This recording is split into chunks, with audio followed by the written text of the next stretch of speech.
ছাত্র জীবনের একটাই পথ, সমাধানের একটাই পথ।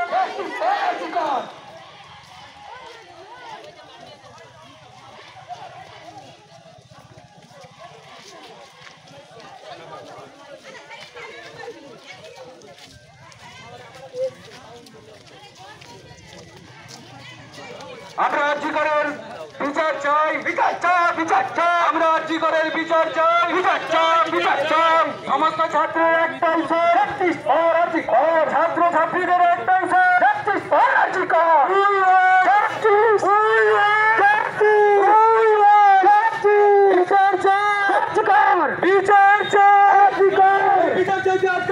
প্রতিবাদী মানুষ এক বিচার চাইতে আজকের মিছিলের দল